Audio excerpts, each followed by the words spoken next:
Hayo yamesemwa na mkurugenzi mtendaji wa shirika la Sustainable Water Tanzania, Bwana Robert Loss, katika kampeni maalum ya uhamasishaji wa shule kuhusu usafi na ulinzi wa vyanzo vya maji iliyofanyika katika shule ya msingi Mwakibete na Uhuru jijini Mbeya. Tunajua wote kwamba maji ni uhai, si ndio? Ndio. Sasa tunajua kwamba vyanzo vya maji viko vya aina nyingi, na kwa sababu kumekuwa na ongezeko la mahitaji ya maji, tunahitaji hivi vyanzo tuweze kuvitunza viweze kuwa endelevu.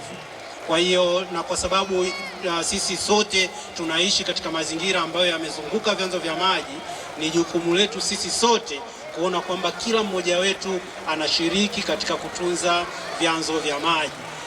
Hili ndio lengo letu kubwa, na tunataka tuwe na uelewa wa namna gani vyanzo vya maji vinaharibika. Kwa upande wao, walimu wakuu wa shule hizo wamesema kuwa mpango huo utasaidia wanafunzi kupata elimu bora ya mazingira, kupanda miti na kuwa mabalozi wa utunzaji wa vyanzo vya maji katika jamii zao. Mimi nafikiri sisi kama shule inapaswa kwanza tuboreshe zaidi namna ya kutunza mazingira yetu, kuanzia kwa sisi wenyewe kwanza walimu, kwa kuwasimamia na wanafunzi wetu kwa ajili ya kuboresha mazingira yetu kuhusiana na mazingira, hasa upande wa maji, ili maji wanayotumia watoto yawe salama na vile vile uharibifu katika vyanzo vya maji.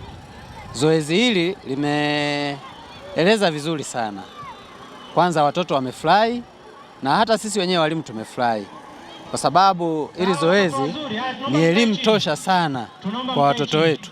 Kwanza wameeleza namna ya utunzaji wa mazingira, wameweza kuelewa namna ya utunzaji wa mazingira ya vyanzo vya maji. Nao wanafunzi walioshiriki kampeni hiyo wamesema wamepata uelewa wa kutosha utakaowawezesha kulinda mazingira yao na kuhifadhi vyanzo vya maji kwa vitendo. Naona umuhimu wa hii elimu hufanya mtu awage anatunza mazingira, na pia kwenye elimu hii inamfanya mtu awage anaelewa kwamba umuhimu wa utunzaji wa mazingira, na pia umfanya awe na afya njema.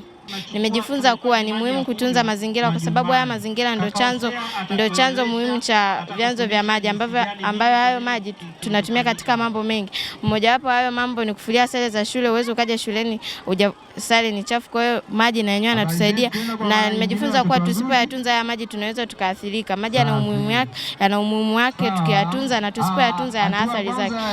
Athari zake za kuto kutunza vyanzo vya maji na mazingira, tunaweza tusipate rasilimali kwa ajili ya vyanzo endelevu ya vizazi vijavyo na magonjwa mbalimbali. Samuel Mpogole, Hope Channel Tanzania.